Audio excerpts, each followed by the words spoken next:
Ito yung sunog na tinatayang sumiklab pasado alas 6 umaga dito sa may Onyx Street, Barangay 775 sa Santa Ana, Manila. Palibas ay karaniwan daw mga yari sa tinatawag na light materials ang mga bahay sa lugar. Mabilis tuloy na kumalat ang apoy.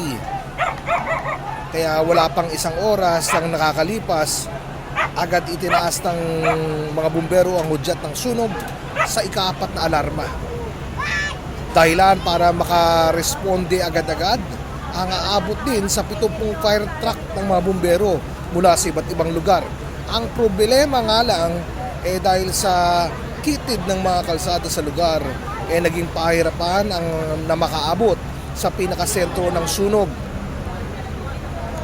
Ilan nga sa mga residente nagsipagpa sa balde na makatulong lang sa pag-apula ng apoy. Base rin sa impormasyon, posible mo nung sinindihang kandila ang naging mitya ng apoy.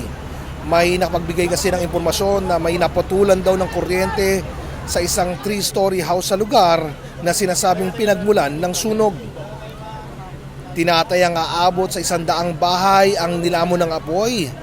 At nagresulta nga sa mahigit 300 pamilya na ngayon ay namomroblema kung saan muna manunuluyan. Bandang 8:46 ng umaga, dineklarang under control ang sunog. Napag-alaman pa natin na hindi gaya ng mga pangkaraniwang barangay na may mga malalaking basketball court. Etong barangay 775 pala wala, no? Kaya ang plano ngayon ng kanilang barangay ay magse-set up muna ng tent doon sa mga kalsada sa lugar para pansamantala ay may masilungan yung abot sa 300 pamilyang apektado ng nangyaring sunog dito sa may Onyx Street sa may Santa Ana, Maynila. Samantala, patuloy ang ginagawang pag-iimbestiga ng BFP para matiyak ang pinakasanhi ng sunog.